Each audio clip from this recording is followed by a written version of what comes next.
This conference will now be recorded. Okay, we'll go ahead and call this meeting to order at 5:03 Central Time, 6:03 p.m. Eastern Time.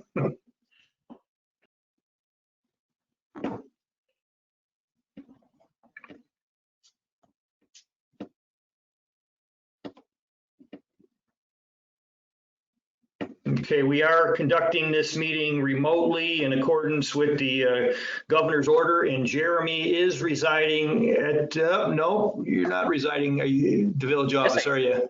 Oh, there you are. Okay, I just didn't recognize that picture. So Jeremy is at the village office, so we meet that end of the requirement.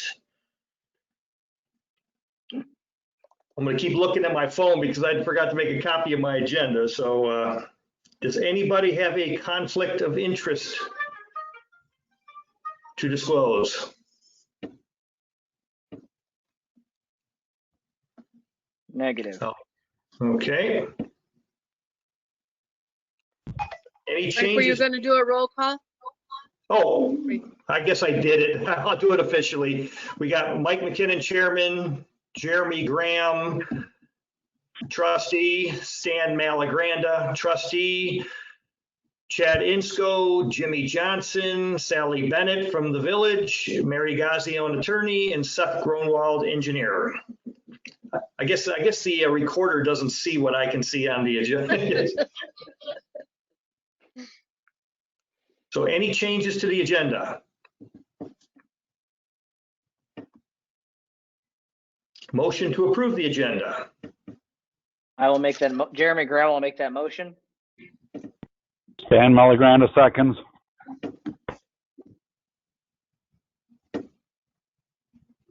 All trustees in favor? Aye. Aye. Aye. So that's unanimous.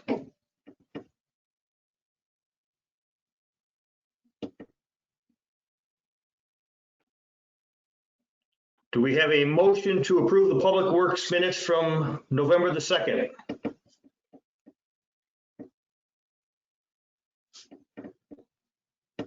I will make that motion. Jeremy Graham.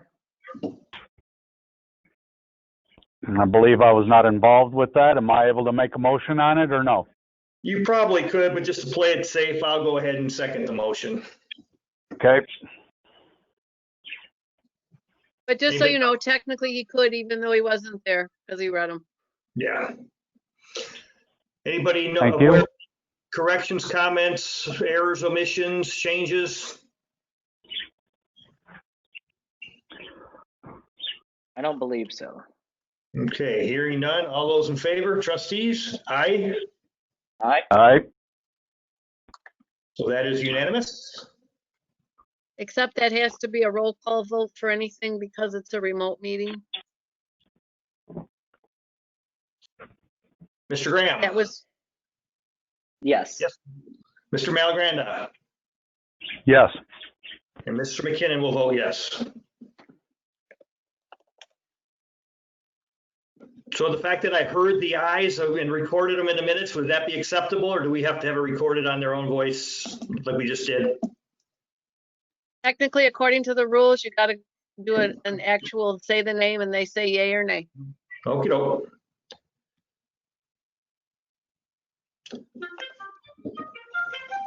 Public comment? I do not see anybody that is on the screen that is not part of the meeting, and I was not made aware of anything, so public comment none. Construction funding report. Sally sent that out to us here a few minutes ago or an hour ago. Are there any questions? The only ones I got is there's a couple small balances on a couple of the items. Are those closed out that we can, line out the balance, or are we expecting anything else coming out on any of those, Chad? Are you aware? I would have to defer to Seth on those. One is the road project engineering for construction, and the second is the IEPA grant project engineering I don't know if Seth had a chance or if he even receives this, but we'd have to, that data would come from him directly. Seth, are you aware if there's any outstanding billings, or we just basically estimated a little higher than what the actual accounts were on those? Off the top of my head, I don't know. I believe that the Rebuild Illinois grant was a lump sum project. So if there hasn't been anything, or if it hasn't met the threshold, there will be more. I believe that everything should have been 100% billed out on that. And then I'll have to check and get back on that though, because I don't have that information in front of me right now. Yeah, the other balance I think was that maybe I think you turned over some of the responsibility on the civil project that we did in-house or whatever. So, I mean, we're only a few $100 difference on the engineering for the actual construction phase of that project. Yeah, actually, you know what? I'm able to pull this up in front of me right now.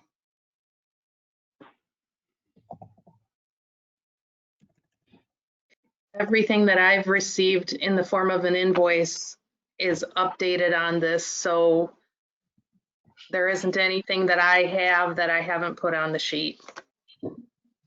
Okay, well, maybe like I said, if we can, between now and the end of the month, if we can just reconcile those, and if we know that they're, everything is accounted for and everything, we can just zero those off and we got a little bit of a cushion there. That sounds good. I will look at this and get back with everybody. Okay, thank you. Item number 8, Public Works staffing. Chad? In reality, that was just a document that an adjacent community of like size was doing a staffing study. And for those of the committee had seen it, Village of Winnebago is the lightest staffed with the highest requirements, largest amount of road miles for our population. We didn't go in depth. We were a recipient of that report more at the closing end of it. It was circulated. It was more so interesting read. And as we talk about staffing in the future, I wanted to present it to the committee to provide a little bit of an understanding where we stand in the area with staffing as far as volume. Well, and again, I would like to just document the accolades to our relatively small staff of how good of a job does get done, and much appreciated. The other thing, I probably will just take a moment or two, probably some of you may be aware where we're at, but obviously we had a separation with our part-time public works employee. So after our last meeting, and then we just kind of made the board aware of it back in November that we did get permission from the board to go ahead and advertise for that position. Right now, we have not, gotten very far along with that. But one of the things that we are doing right now is we are utilizing Dano Insco as a part-time employee, as well as what's the gentleman that does the mowing, Ted? Terry Reed. So we are utilizing both of those gentlemen in a limited capacity. In combination, they are still under the threshold of hours that we'd be targeting if we did have an employee in place. So from a budget standpoint, we should be in pretty good shape there. We did have to call upon those services of those gentlemen when we got hit with the heavy winds here a few weeks ago or whatever, because we were short-staffed at that time with a lot to get done, and they were certainly helpful in that endeavor. So until we are able to get ourselves through the interviewing process or whatever, we'll be utilizing those two gentlemen to kind of help us out in the short term. Anybody have any questions, comments, or concerns about that? And again, they're both existing employees or whatever, so it's a kind of the path of least resistance, and they both have the talent to help us get those jobs done until we're in shape to do something about it. Chad, any update on where you expect to get the advertisement out and so forth? The advertisement is out. It has a closing date of, I believe, December 29th. if not 30th. There was some delay with printing, and then we, gave a grace week due to the holiday in the middle there. So I believe we asked for all of the resumes to be in on the 29th, and then we'll begin going through them, and most likely have to work with the office on setting up these style Zoom, if you will, meetings or telephone conversations to begin with. And again, to kind of please the committee, the discussion in regards to Terry and Dana, we're also utilizing like a COVID effect. One works 2 days one week and 3 days the following week, and we're trying to minimize exposure. Again, Dana had fully retired and will probably like to stay retired, but he can't say no, so he's come back and give us help. And Terry likewise has been with us for a couple of years and knows the lay of the land and where our facilities are, and we've been grooming him into the other duties as applicable with minimal contact. So again, the things you talked about, keeping our hour threshold is anticipated, shy of where we were with that storm damage, and we were still really close on that week anyhow. But the new hire, I really don't expect much to happen till late January, if not maybe even February, depending on the COVID situation, as long as we're not having to have a bunch of quarantine times and things like that with existing staffers. So we're expected to close out the resume collection last week of December, and we'll begin reviews, internal reviews after the holidays, and start reaching out to people and find out availabilities for interviews. And Chad, is Terry Reed, is he an independent contractor, or is that just a name I don't recognize? No, Terry has been our seasonal help for the last 3 Okay. years. Primarily been mowing and routine labor at a very, very minimal amount. But yeah, he's on the books as an employee. Okay, thank you.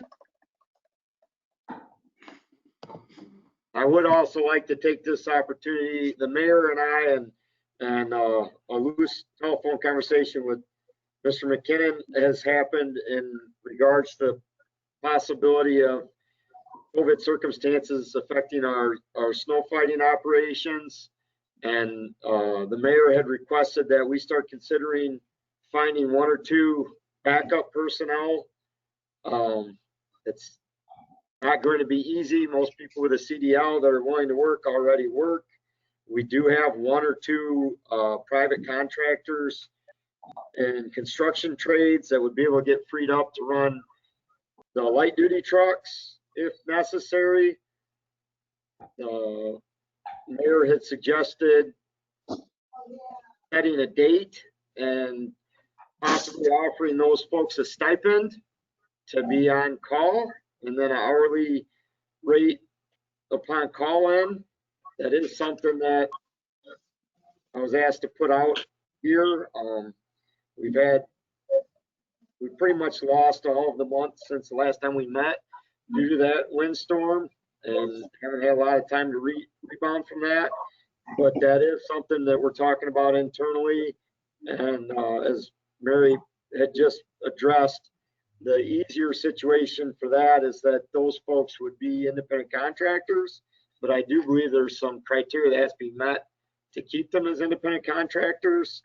I think it's going to be a conversation that I soundboard off of Mary and the mayor again, but and also we got to look at our budget. But we may have 1 or 2 persons that are in the mix for 2 to 3 months of being a backup if 1 or 2 of our primary personnel are out with COVID quarantine or COVID itself. Well, Chad, if you get really desperate, I'm a W-2 employee. I still got my CDL and I plowed before. So That was part of our conversation, and I do have his phone number. yeah, I figured it'd be kind of like your dad. I said I really don't want to do it, but I might have to, really get desperate. So, but I guess if anybody knows somebody that might meet the criteria Chad's looking for, direct him his way so we can kind of have some contingency plans in place if needed, so. Just an idea too, Chad, if you need somebody who's a licensed operator, we've got Tom Glendenning on board. If you needed us to handle anything with the operation of your wells, that would be an option too. Thank you.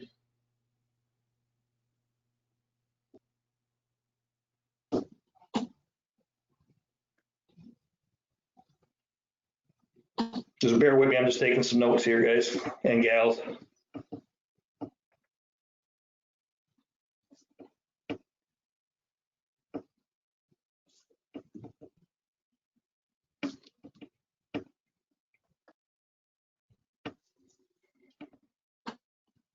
Okay, yeah, like I mentioned, if anybody's got somebody that might fit that bill or whatever, direct them to Chad and Jimmy, so that way there we can kind of have some contingency planning.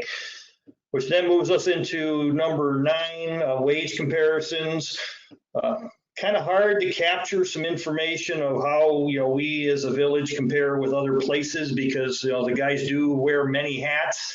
There might be times that they're doing a job that is equivalent to a $50 an hour employee, and then they're mowing lawns, which might be a $12 employee, and they move that back and forth. So it's, it's a small crew with a lot of talents, and it's hard to try to figure out, where they would compare.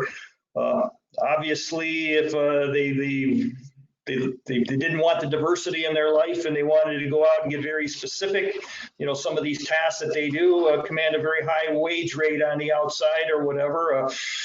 Fortunately, I think there's a degree of, civil duty as well as looking for a fair and equitable wage, but we are trying to carve this thing out to make sure that, we're fairly compensating our folks. And I think the other thing that, I think we need to do a better job of understanding for ourselves as a board, as well as the employees, is trying to carve out, the total compensation. So, we're not only looking at just the wage, but make sure we're adequately looking at, other fringe benefits and so forth, as far as your vacation, holiday pay, and things of this nature.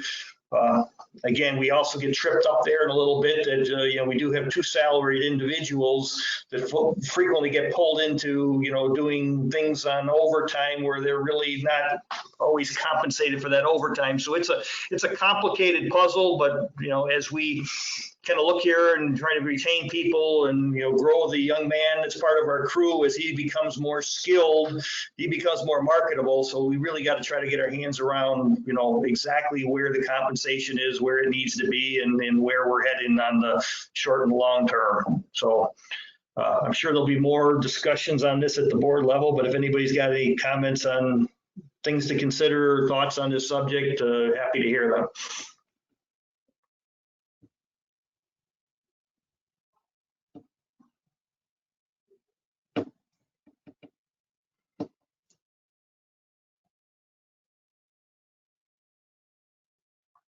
So I guess I'm not hearing any feedback, so I'll accept that you guys are relatively in line with the comments I shared, and we'll, be prepared for probably more discussion at the board level. So.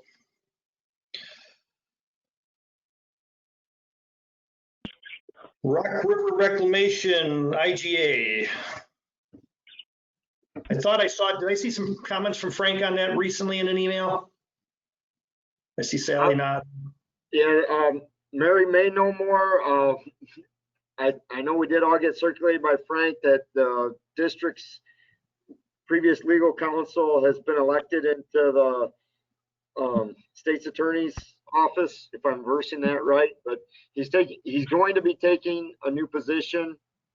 Jay Hanley won the election, and did I say it right, Mary? Is it district attorney or state's attorney? It's above my head, but the state's attorney, and yes, it was the state's attorney, and I can tell you I have received a telephone call on 11:30 from Ed Fitzgerald. And Attorney Ed Fitzgerald is the new general counsel for the Rock River Water Reclamation District. It's Fitzgerald. And he basically said, obviously he's the new guy on the block, But one benefit to the district is that he spent 20 years as an engineer, and then decided to go to law school. So he has, I'm not saying he knows everything, but that he certainly has a grasp of it. So what he wanted to do is he thought it would behoove us maybe to have a meeting where the lawyers meet and then representatives from the village as well as from the Rock River Water Reclamation District, just to basically see exactly where we are. And he wasn't adverse to, me talking to Chad and Jimmy and whoever first, and seeing kind of where things are and what's been discussed outside of the lawyers, and then to get it squared away. So he reached out, and he was obviously aware of the amendment that had at least been talked about. And I just told him it was my understanding from various meetings that there hadn't been a total meeting of the minds on certain provisions, but that Chad had been spearheading it, and that were ongoing discussions. Because honestly, that's all I knew. I couldn't give him each specific, so that's where we are with that. Would there be value in the near future for us to set up a little meeting with you, Chad and Jimmy and I, and Frank, if he wants to join on, just so we can be up to speed, to be prepared for when that comes up? I think that would be great, because, of course, I've been listening at every meeting, whether it's at the Public Works or at the general board meeting, and Chad gives us an update, but I don't know each and every provision of what they either have agreed to or haven't. Well, and again, Chad and I have had a lot of, sideline conversations, and, I need to go back and look at that document because a lot of water has passed under the bridge since I actually read it again. So my guess would be there's probably not going to be a great deal of activity between now and the end of the year on that, would you say, or? I think that's fair, and I told him, I said, with the holidays coming up and trying to coordinate everyone, I don't know that that's going to happen, but I was grateful, I guess, that on what would be, one of his first weeks or whatever on the job, that he's got that on his radar. Well, yeah, that's good. Let's do this. If he happens to call you in the next couple of weeks and, get some of that kindled, let us know. Otherwise, we'll have our Public Works meeting probably the first week of first week of January. You can tell I'm trying to get rid of winter already. I'm already trying to get to April. So, the board meeting will be probably the second week. So maybe shortly thereafter, second, third week, let's set something up, and, that way we'll kind of relight it if he hasn't followed back up with you. And then can you tell me, I know that we had that letter where they spelled out, okay, this is what we think is going to be in the IGA number 2. Is there, and maybe I'm not just not remembering or didn't pull up that email, but is there a physical already partially drafted document, or are we only at that letter stage? I think Frank sent something out here recently in response to that. Now, I can only go back 30 days on my phone. Let me see if but I thought it was within there. Well, I think he sent Jeremy a message on some of the financing end of things. I haven't seen anything beyond the letter. Yeah. So I don't know if it's just that they're waiting for a meeting to hash out the final details, or, I was wondering the same thing. Yeah, the content has been that we were waiting for Mr. Hanley to, there was one content that was a little bit erroneous, and then secondly, it's kind of relevant to some discussion we're gonna have tonight, is that they wanted to wrap as much up as possible in this second amendment, which there's some adders wherein the district is wishing to purchase or exchange property, if we remember that discussion, down at the plant site 600 West Soper. And they were looking to maybe tag that all into this amendment and clean up all the loose ends. So it was a fairly constant that, we're waiting for Mr. Hanley. He was busy. Other things were going on, COVID. So we've all kind of said that, let's just keep it on the radar. And that's where it is. And you will see that the financials were cleaned up and they had the I's dotted and the T's crossed and the numbers were right. There had been one draft where the math wasn't right and it was a typographical style error. That was cleaned up and it was represented. But the district then verbally and probably in some email communication said, we're not going to ask to pass this yet. We got to put some more things on here and we're going to put as much on as we can. So that's where we're at, but we do all want to desperately do it before that D-Day that the construction report has of basically that December of 2021, when we make that big cash payment. So we need to keep that really tight in our crosshairs and do what's been recommended here is find that time after the new year to either do another Zoom meeting or an in-person socially spaced meeting, and just get everybody in the right direction. I can tell you too that he told me when we spoke on 11:30, because he had sent me an email that morning where he sent me a copy of the July 22nd of 2020 letter. And then he told me when he talked to me, Attorney Fitzgerald said that after he sent the email that was dated with the letter dated 7/22/20, he realized that letter had an error and the village is paying the proper amount. It should be about $14.40, but there was a mistake and that the February 2020 letter had the correct amount. So I'm just throwing that out there, but we'll get all that clarified. That's just what he told me. Chad or Sally, are you familiar with those two numbers that they're referring to? Yes, and I do believe, again, this is memory without the data in front, that it was cleaned up and Attorney or Mayor Eubank had forwarded on the corrected version. And that may have been a document that was between he and I that was shared with parts of the committee and the finance committee and not all parties. But to my memory, I do remember this discussion and I remember the clarity coming through the last time we were treating it as a hot topic.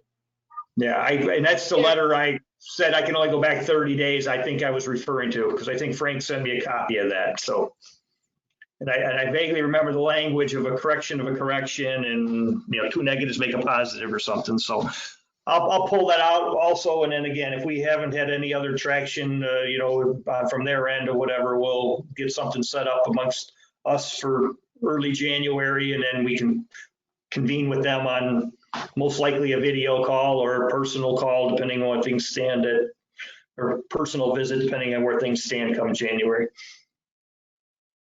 I think the only thing on the finance side that's in question is how much of a down payment we want to make on the cash that we owe at the end. We have an amortization that I think it was based on what we had told them that we wanted to do in the past, which was put down 1.3 million and finance the rest. And now one of the things that Frank identified in that email was that Paul Elson had put together a spreadsheet before he left that just indicated that we could pay more and reduce our costs.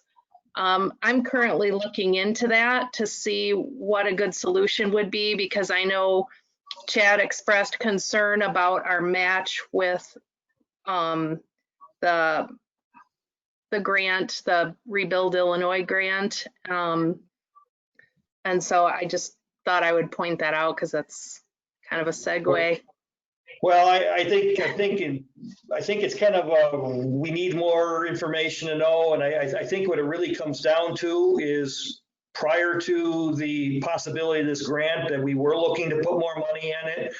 At this point, then we said, because of the leverage we can get with that grant if we receive it, we spend, $100 and get $400 worth of projects that if we're successful with the grant, we're probably going to need that extra money to support the grant. If we're not successful, we get the grant, then we can apply that money towards somewhere between the 1.3 and the 1.6. So I think it's, if we get the grant, I don't think we can do the grant and the 1.6. If we don't prevail in the grant, then I think that's when we try to look at reallocating that money back towards that. So I think that was really where it all shakes out. I'm putting together a chart of different amounts so that we can make a good decision about where we are. So the difference in interest over 20 years between 1.3 and 1.6 is only 57,000. So, and that's about 2,800 a year, or is that a payment? I don't know. I've got a lot of calculations here, but it's really to have the peace of mind for our grant. I really don't think it's a big deal to not pay ahead, but that payment's not due. that's That payment wouldn't be due until towards the end of the year anyways, right? right. So therefore, the grant will hopefully be shaken out that we have more known information. And I agree with you, 57,000 over 20 years, not a significant amount of money, but if we weren't going to be doing anything else with it anyways, you pay the 57 off. But when you look at the leveraging opportunity, because, although we may not need this water infrastructure work immediately, we know it solves some problems, and we know some of that's going to be needed in the, next 3 to 10 years. And when you look in the fact that we're getting like $3 worth of work for every dollar invested, that dwarfs the $57,000. I agree. Yeah. So, but I think if we approach it and then you get all the numbers pulled together, so we know that yes, if we didn't get the grant, we have the ability to do X. However, if we do go the grant, that additional dollars over the 1.3 is better served by going in that direction. And I think that was the selling point that we did when we made the decision to apply for it. So I think if we look back at some public works minutes back in the June, July timeframe, I may have even have some of that in there. So we'll take a look at it. But yeah, I think so. That's really what it comes down to. If we're successful, we're probably going to be at the 1.3. If we're unsuccessful with the grant, then we probably have the ability to put a little bit more into it.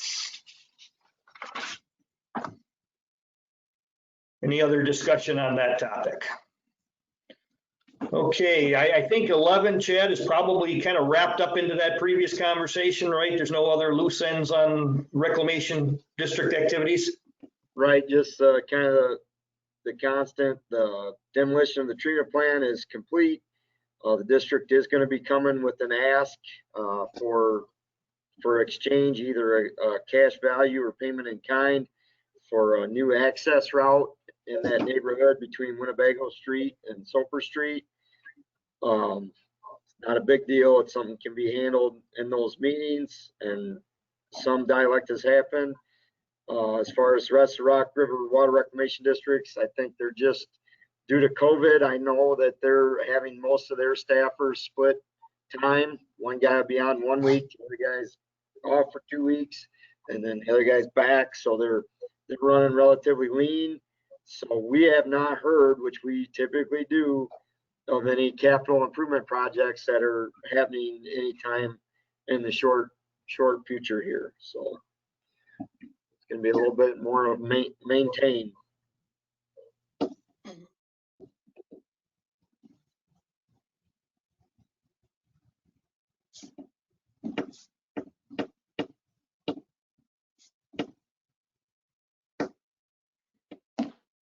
I feel like an old school kid. We're trying, hopefully putting the finishing touches on my wife's mother's house, get ready for sale. And I've got this old desk that's been around longer than I think the computer has existed. And I got a computer on this desk, so it'd be a real ironic picture to take.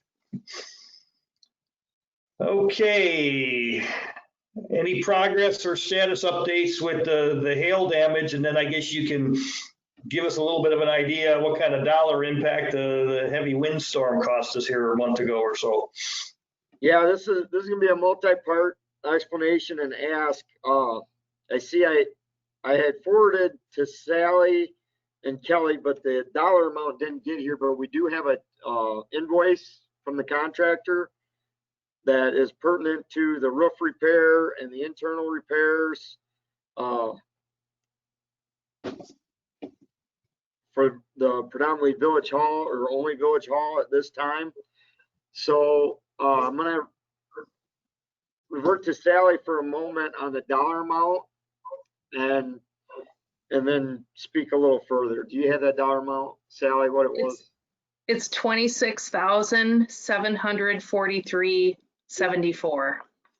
Sally, was that the second one? The original one that he had sent and I forwarded had sales tax? And I responded that they could not include sales tax. Oh, yeah.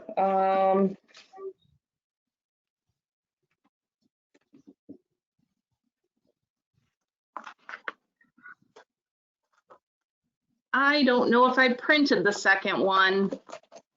Well, just for time management here, that is the invoice that we've received in that ballpark.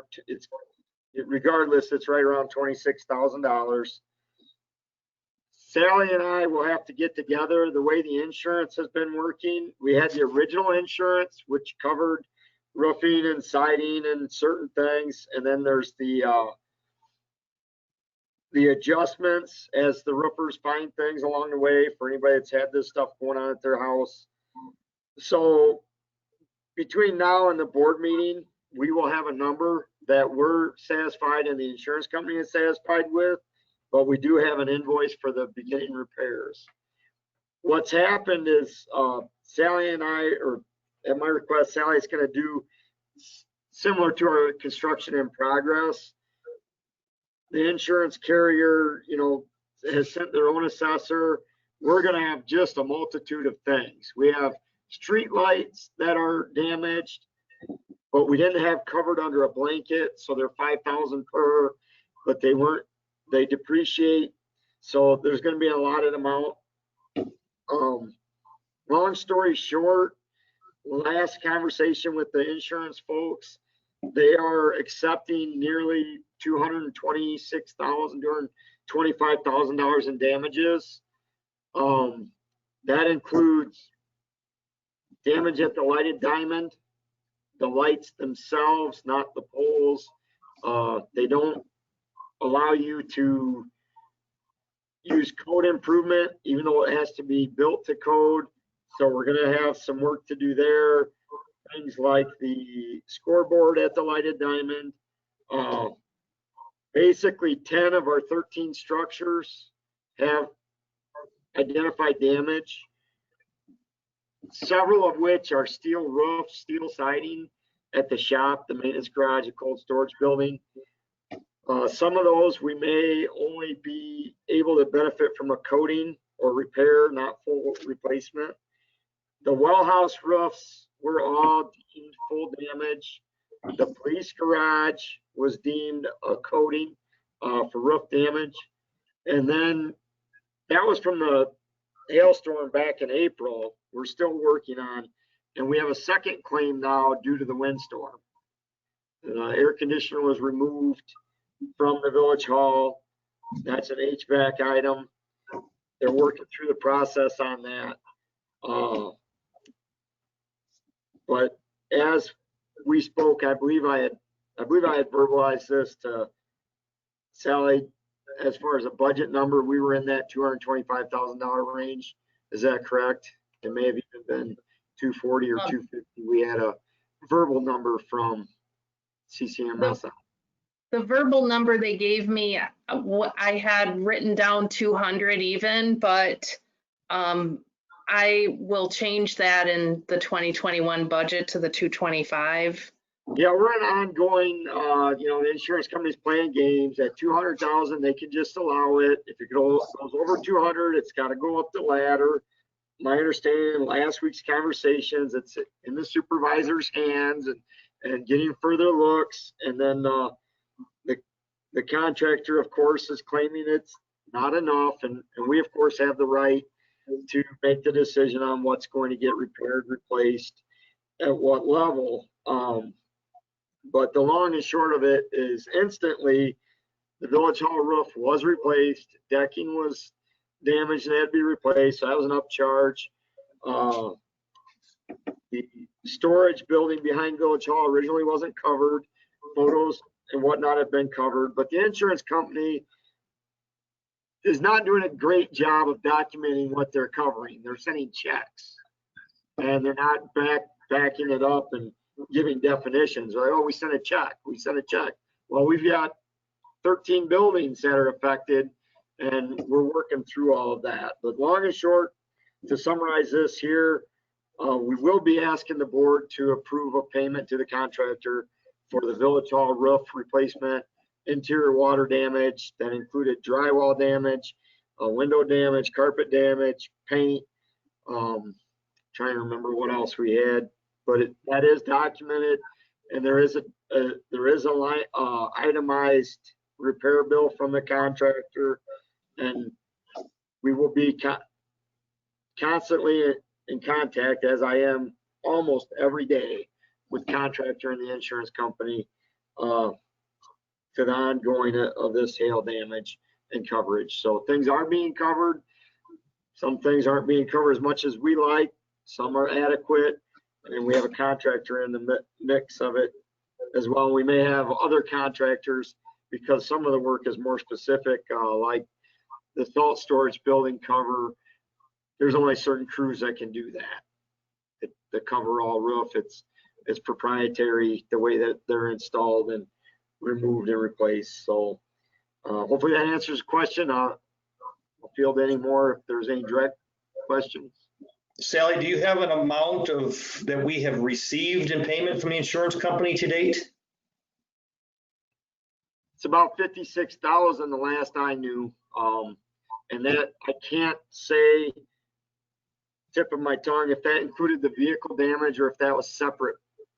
It did include the vehicle damage, which was about, I want to say 12 or 13,000 of the 56,000. I was in the office today and we haven't received anything new since then. Yeah, and it's the committee would not believe the amount of vacations that I've been encountering is talking to these folks. The contractor's gone to Mexico. The insurance people are on vacation. The supervisor's on vacation. They're back from vacation. They're back on vacation. It must be quite the job. Well, it's they can't work because of COVID, so they're calling it vacation. Well, at least at this point, so if we approve this payment at the board meeting, we still have received more in claim damage than we've had to pay out so far. Right, and it's That's correct. I do want to share with the committee, if the folks may or may not recall, but way back when we were hot on this, we were told due to COVID, due to the workload, that the insurance adjuster was 3 to 6 weeks out. He came out unannounced. He flew through. I responded to the insurance that he had not been to all of our buildings. He couldn't get it behind the locked gate. He said he came back. He did not come back. That gentleman quit, and we had to go through it all again with a new adjuster from, remember where he's from? Terre Haute, Indiana.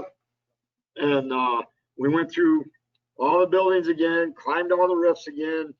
And of course, that one yielded a much higher claim. That took it from the approximate, let's call it 40,000 minus the vehicles, to over $200,000 in damage. So there'll be much to do with this in the future. It's a big part of our workload right now, and I'm dealing with it on a personal level as well, and it's real nasty. As most of the rest of you have gone through it as well at one level or another. It does not move at any real time speed. Mine too. While the weather was still warm, I was relaxing my siding to hold me over until the spring. Do you have any rough estimate of economic impact from the windstorm last month?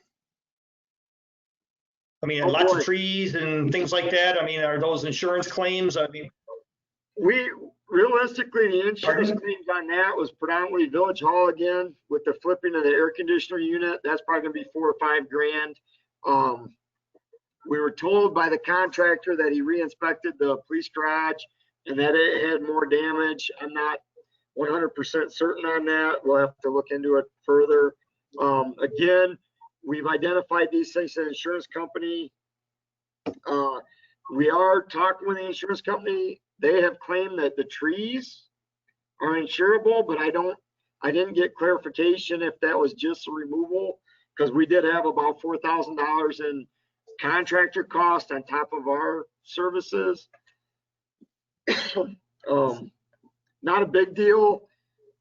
We always reserve some of our budget for emergency, and I haven't looked yet to see exactly where we are. We truly this week are just, the fire is just going out, and our going and picking up branches is still happening at a lower pace than what it was, but nothing like the previous damage. No, but even if you allow something for emergency, if they're insurable items, that would keeps our emergency fund longer, so. Yeah, no, we fully intend to go into that, and it's a total phone tag game.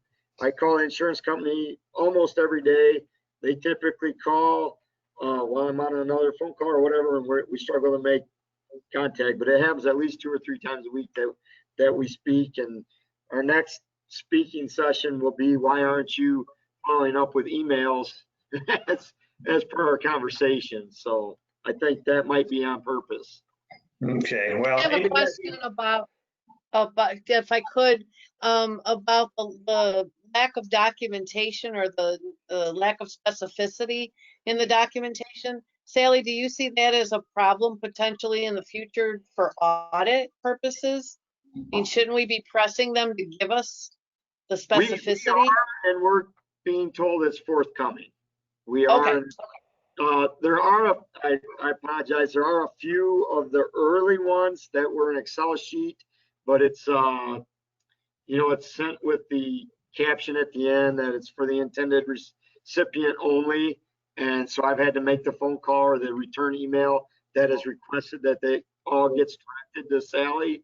And I have verbally and in email given these same people that directive to send everything to our treasurer. But that's very pertinent, Mary, and we are on that as well. We're tasking them with that, but forgive me, originally they were not doing it. They were sending checks, and Okay. So you're right on point.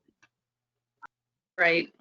And I've gotten farther with them on the phone than I have in email, but they still don't have any detail. It's just a lump sum for our buildings and a lump sum for our vehicles. And so I'm waiting. Yeah, because that's just really strange. The insurance companies that I deal with, for a lot of different clients, I mean, it's crazy, the level of detail. It's almost too much detail. So I'm sure that they have it. It's just maybe how they've generated the report is more in a summary fashion. Yeah, we've been asking for the building report, I think, for 5 weeks, maybe 6, and we keep getting this going up the chain. It's going up the chain, and we're like, I give them the whole story every week. I have a board meeting. I have a board to answer to. They want to know. They ask these questions, and I want to provide them. And we'll get you that. We'll get you that. And then they're on vacation. Always. Yeah, my home claim was more like Mary's talking about, line by line by line by line by line by line detail. Now, we may argue whether it's sufficient or not for the dollar amount, but there's no debate on which line it's pertaining to. So. Okay, well, let's move on to hopefully what's a little easier topic. Any updates on your SCADA system? Yes, last week the hardware was we met up with the software integrators.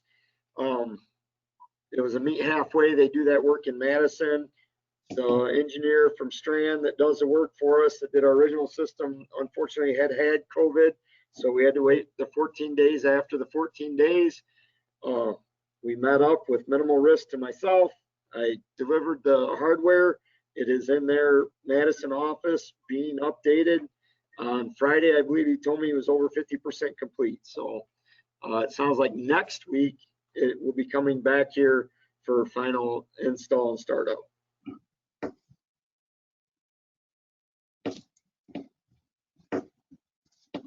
Great. Be nice to be able to check off one of our open items. Although it's always it's a work in process because it's ongoing, but at least we'll get that one up.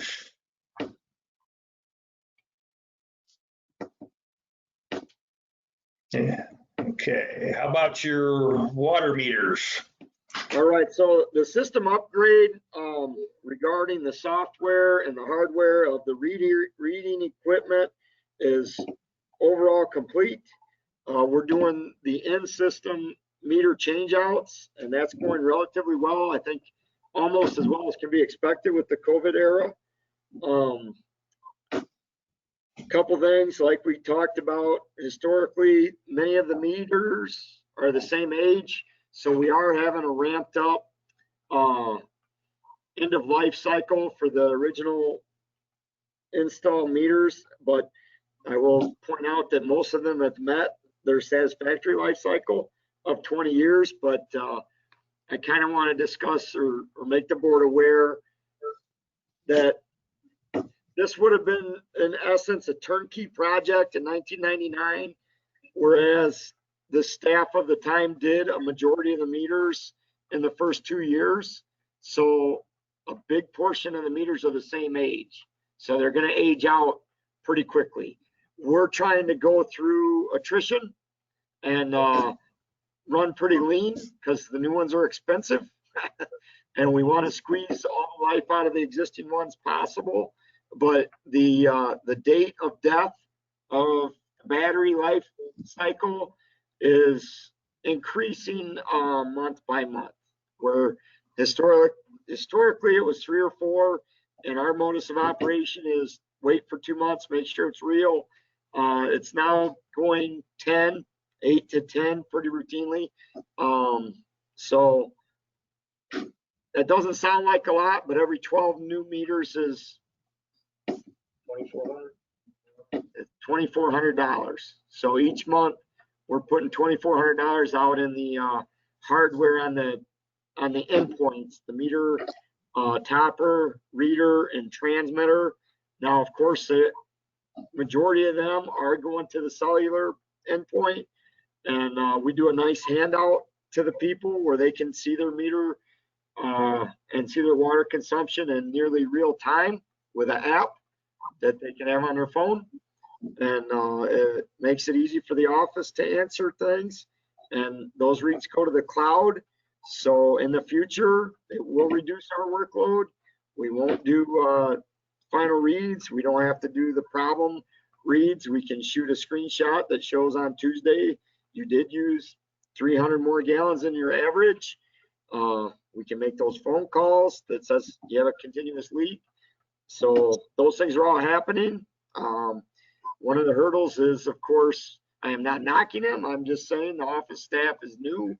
So it's a relearning, again, a retraining.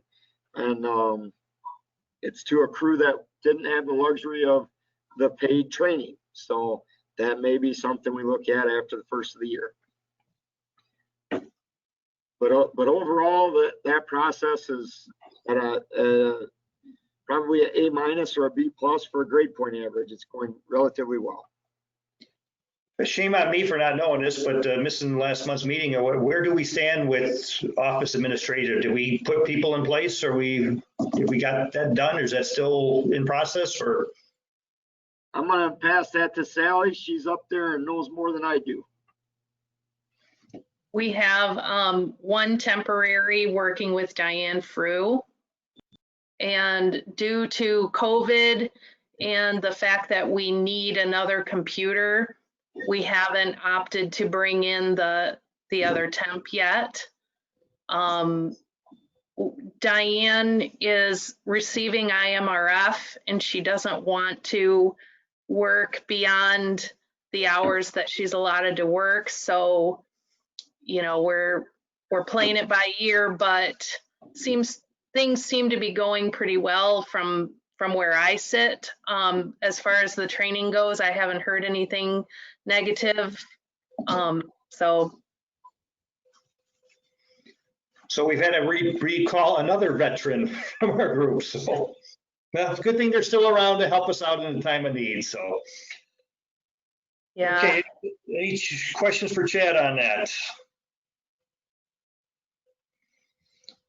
Probably on a priority basis, not significant, but any discussion or open or further progress on your downtown snow removal? I believe it was left the status quo from our side, but the one business owner that had inquiry or some ideas, I believe had told the mayor he would contact me with his ideas, and I have not heard from him. Okay. So again, not to be brash, but the committee has addressed it before and went via ordinance. And if there is something that needs to change, that's a pretty lengthy discussion. Not that we're opposed, it's just there would be needs that go along with it. Well, but we did have some communication, so at this particular point, we'll operate from the ordinance, and if there is something to review, we'll wait for it to be initiated from the business perspectives. Hey, Mike. I just got done looking at the billing questions that we had. Yep. And it looks like we have like a very small invoice that will be related to the MFT construction observation. I think it's going to be less than $100, but that'll close that out. And then related to the grant, we don't have anything else that needs to be invoiced there right now, but I would recommend that you leave that one open just in case the village is selected and additional information is required for us to submit. I would just recommend leaving that open just in case, there's additional effort there. But other than that, those two up, that's where we're sitting right now. Okay, appreciate the update and the follow-up. So Sally, you keep your eyes open for that small invoice to be coming through, and then you can clear that line item out. So. Thanks, Seth. No problem. We were able to keep that construction cost down below the estimate based on Chad and Jimmy kind of taking over additional responsibility.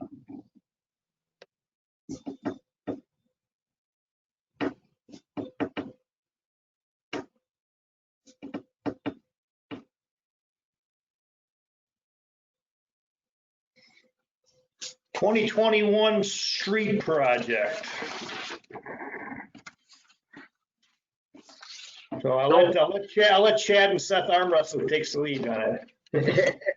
So basically, Sally's drafted up the financials. Seth is going to get reverted to here for just a moment. Actually, items 16 and 17 go hand in hand. There's been a lot of talk that future project MFT, joint general fund MFT project would be the next section of Elida Street with the hope to get from south entrance of Sullivan's to the area of the library. So that's between Runyard and Bluff Street. Seth has done their engineer's opinion of probable cost, and Sally's done the legwork to see what we had available in MFT reserves and how our general fund and other income would affect being able to do that project, and it looks like it can happen. So I'm going to pass it off to Seth at the moment, and he'll make the ask of the committee. Okay. So what I had sent over was a resolution as well as a cost estimate related to the Elida Street improvements project.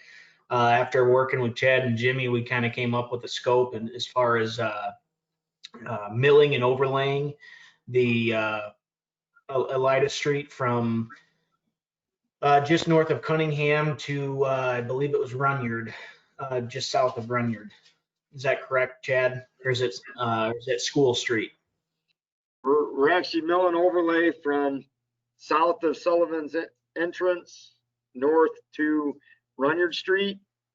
And then we were looking to include as part of that project, due to law, the ADA requirement of improving the handicap ramps and crossings with paint and detectable warning plates. That's a big portion of this project, but it is required by law when using MFT funds. And then likewise, the remaining of the pavement all the way to Cunningham Road needs crack filling and painting and getting all the striping back up to code and visible in low visibility situations. And then ancillary work would be small amount of curb and gutter repair and replacement, and several catch basin, storm drain repair spots, which is typical for this style of work. Thank you, Chad. You beat me to it. I was going to fill them in on that too. I was just making sure that we were good on the limits as far as the milling and overlaying. So yeah, Chad pretty much summed that up perfectly. But so basically we nailed down that scope. We came up with the estimate, which including both design engineering and construction engineering, as well as a 10% contingency line item. The estimated project total came out to be roughly $514,000. So based on that, and using the information that Sally sent over, I put together a resolution, an estimate, basically breaking down, utilizing the full $80,000 that would be contributed from the village's local general fund money, and then any of the remaining costs would fall underneath the MFT. So you'll notice that everything on that estimate of cost PDF document should total to the 514. It's 514, 235 and 55 cents is what the official number is. You'll also probably realize that I'm showing a resolution amount for $450,000 from the MFT. Typically, that's what you do because you have to appropriate money from the MFT account, and IDOT has to approve that. So it's always smart to just give yourself a little bit of extra flex there. And that way, if you decide that you maybe want to pay for something out of your MFT account as opposed to using local money, whatever you may do, it gives you a little bit more flexibility. And that still fell underneath the amount that Sally was projecting for the MFT account. I think that was through August of next year. So yeah, there's the scope, the estimate, and then just a kind of a breakdown on how we were looking at combining the different funding options to pay for the project. If you guys have any questions, feel free to let me know, but we were looking to see if we could get an approval to approve of the appropriation of both the local money and the MFT resolution for action at the next board meeting. Jeremy, to what degree is finance factored in this project, and where do they stand with the availability of the $80,000 from the general fund?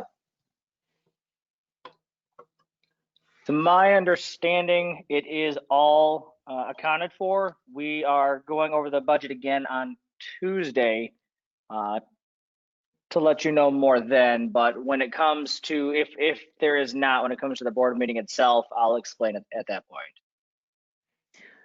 I can jump in here and say that that money is available from the sinking fund on the ComEd utility tax. So we already have that in reserves, and that's the amount that's calculated on this sheet in that second column. I estimated that we would have roughly 80,000 at the beginning of 2021. Definitely we'll have more than that by August. So that's where that number came from.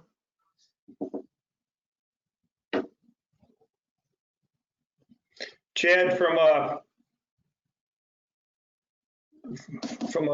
argument in favor side of 2021 versus 2022, like we've talked about previously, any ability to put an estimated cost savings on it or cost avoidance because of damage that's occurred or we might save this year? So even though we're spending it sooner, we might have avoided extra costs.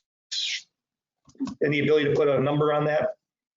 Yeah, I mean, the reality is there's a couple of failure points. Most folks will see right up by the library, there's a seam failure. We had quotes last year that there was a seam there, a seam down right south of Sullivan's to the turn lane, the seam at McNair, and a seam failure at the entrance to the school. Each one of those was right in the ballpark of $3,500. We're consistently cold patching those, probably spending $1,200 a year in cold patch, which is a relatively temporary fix. We had last year, we were going to try to have a contracted repair with a mill and fill of just those seams, which will usually only buy you 3 or 4 years. They were about $3,500 per. So you're talking about $12,000 to $15,000 just in those seam repairs. In addition to the striping has gotten to the point that it's really at the end of its visible useful life now. And if we were to, you always crack fill before you stripe. If you were to crack fill and stripe, you're pretty much going to spend really close to $35,000 for outside of those limits and into those limits. And then additionally, with a larger project, we usually get the better unit price. And with COVID and crazy budgets, although there's really low oil prices, you know, we're really hoping for very good budget numbers on the quantities. And then, you know, we could quite possibly go further, either down a lateral street or further to the south, and the next level project would be lesser. But the immediate needs, you know, you're talking that $15,000 for those seam repairs that aren't really going to do anything other than Band-Aid. And then additionally, if you did do the striping and crack filling, that's $35,000, $40,000, and then you have a hodgepodge project that a year later or 2 years later you're going to get overlaying paint and different colored paint lines. In addition, it's never as affordable as it is right now, if it is affordable. And we looked into it, and again, the projections for 2021, that all came about budget restrictions. We had really game planned to do it in 2020, but there were some times that it didn't look like the budget was going to be able to sustain that. And as we were looking at it, it looks like it's very plausible to be a sustainable, affordable project for 2021. Sorry, I messed up 2020, 21, and 22. We had wanted it to happen in 20. Pushing it out to 21 looked like a long shot. 22 is a probable, but we've stated all along that we weren't gaining anything by waiting any longer. Yeah, and just one other thing too, you know, obviously as Chad kind of said, right now it's a good climate for bidding due to the fact that there's not as much work out there with the, you know, current situation of the economy and work that's available. So you would be you'd be probably capitalizing on the fact that, you know, there's you know, some competition out there to complete the work. And who knows what 2022 may bring as far as inflation and construction numbers. I won't hold you to it, but so with that thought, are you thinking there's a reasonable expectation that we might be able to come in underneath that number? Gosh, I hope so, Mike. We've been very fortunate, you know, on previous jobs that your estimates were a bit higher and we were able to get, so hopefully that trend will continue. And obviously we get a little higher administrative costs when you got MFT funds involved. This throws a, you know, variable in there, which I guess is a good question for future years. Obviously, when you're doing a project, you can probably get, you know, more miles for the same dollar when you're not having to deal with MFT. You know, in this particular case, you might only be looking at 80,000 out of 520,000. So, but I mean, in a perfect world, if there was one, would we be better off trying to fully fund a project out of MFT if we could, when we are going to use MFT? You know what, honestly, it doesn't make too much difference. It's more, you know, if you're going to be able to do something, it's better to fully fund it local with, with general fund dollars, because then you can avoid, That I understand. Yeah. If you've got any, MFT involved, then it doesn't necessarily matter. It's better to have a larger project than a smaller project, just because of unit pricing. Costs go down, so you get more bang for your buck. So I think it's actually better to couple the money locally and MFT just to get a larger project. You're ultimately going to get more done with that project, and with MFT being involved, you're held to the standards that IDOT requires as far as ADA. Well, yeah, the ADA is the big kicker, because I think, regardless of whether it was an MFT, if, most of the contractors that you're dealing with on these big road projects, you're paying prevailing rates with or without it being MFT anyways, for all intent and purposes, correct? Correct. Yeah.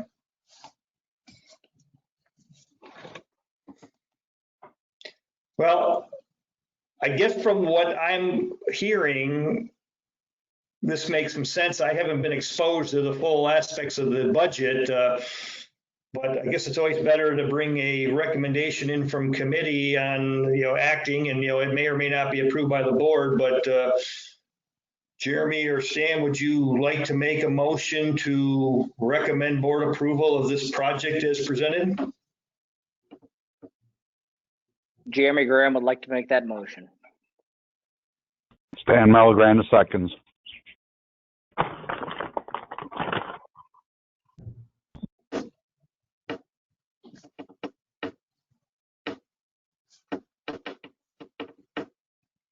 Any other questions, comments, feedback, criticism, critique, compliments? Okay, those in favor, starting with Jeremy. Yes. Stan. Yes. And Mike will go yes. So thank you, gentlemen, for all your diligence and hard work on that. Let me go back to my agenda here.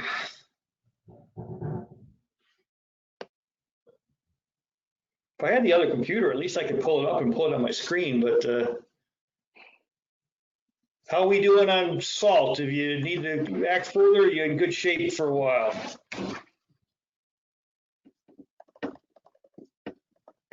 We decided that we're all right.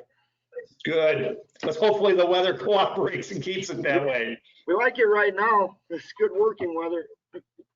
Well, there's a little bit of dusting of snow this morning when I woke up here in Michigan, but I'm heading home. I know that the weather's supposed to get closer to upper 40s or whatever, so hopefully it stays that way for a while. You'd be happy to know on Sunday there was snow flurries that dusted only Greenlee Estates in Winnebago on Sunday. I don't know if you were here, but the valleys of the roofs in Greenlee had snow. I checked town and I was like, they said it could flurry a little bit, and I get over there, I'm like, what's this? One side of the road, huh? Well, it could be one of them snows you see on the cartoons or whatever. It snows everywhere except the sidewalks and streets. Now, wouldn't that be nice? Any update on your venture to find a dump truck? Unfortunately, no. Okay, well, it's an easy task for tonight, not the one we like, but no progress. I'm sure while Seth's on the phone, he can probably say we're just waiting on the state for any information on DCEO, I'm sure, right? That's correct. We the latest response that we've gotten from them is I guess late November. I think actually Frank may have been on that email as well, that basically they stated that they're still reviewing the economic development grants, and they haven't even made it to the other Rebuild Illinois grants. So they're thinking that those will come in, I guess, early spring. So very interesting that the rebuild money that was supposed to have been used this year in 2020 is not going to be available until 2021. No comment. Yeah.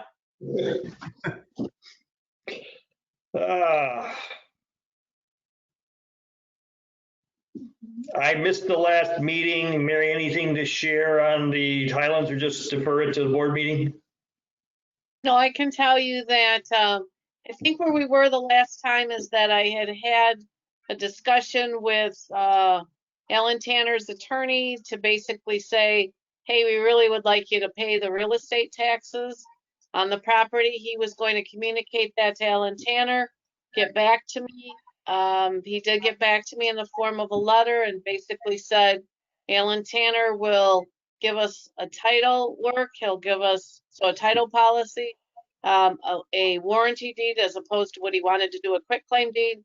But no, he's not spending any more money. So then the village is in the position, if we want it, that the village is paying, they're going to have to pay the back taxes.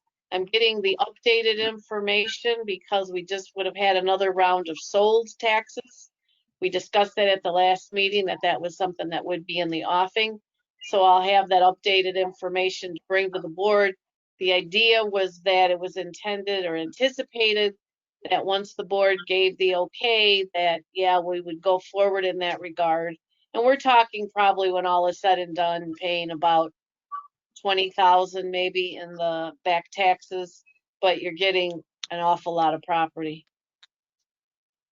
Obviously, you know, I've tried to get him to pay more, but it was not a shock that he didn't want to pay more. I gave him the whole line about, you know, I can drag this through the litigation, just put you through a lot of discovery and all of that. And the attorney is well aware of that, but he's dealing with Alan Tanner, who he knows that yes, he could incur some expense, but he knows in the end, because it's a corporation, that we're not going to get anything out of the corporation per se, because they have the corporate veil.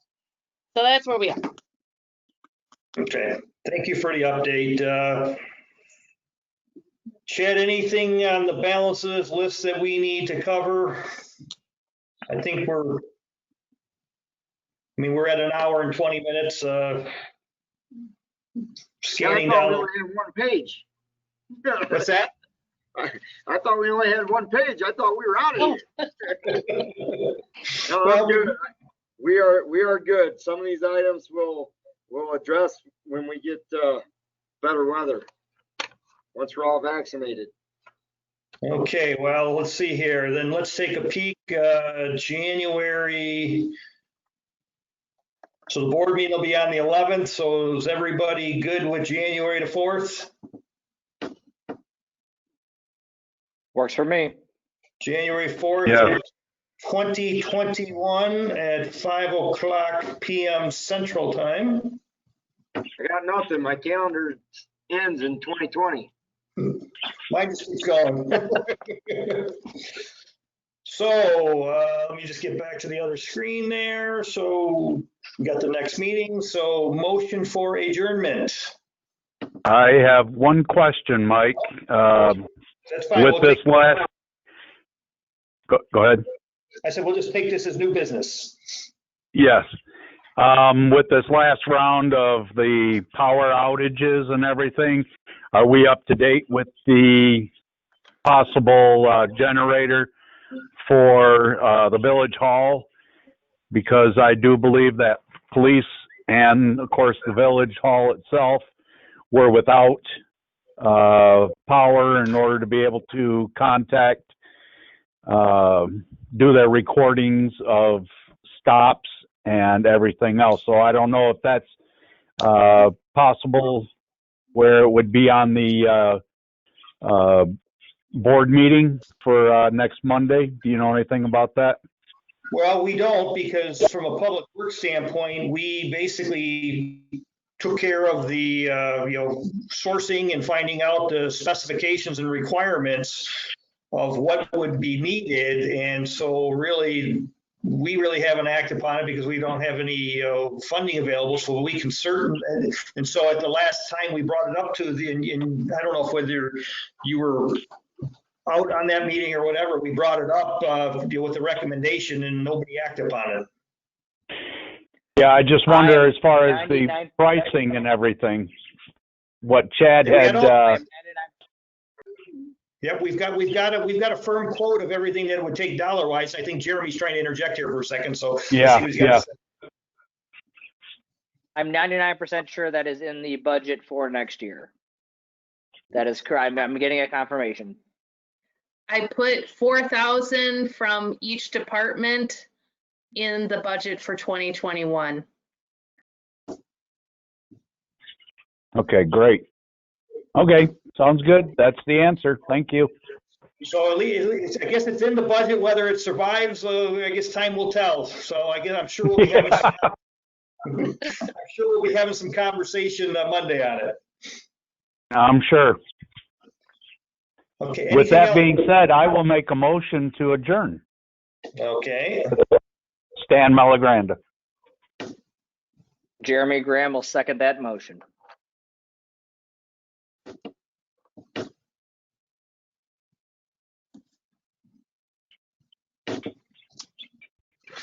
Okay, voting on the motion to adjourn, starting with Stan, yay or nay?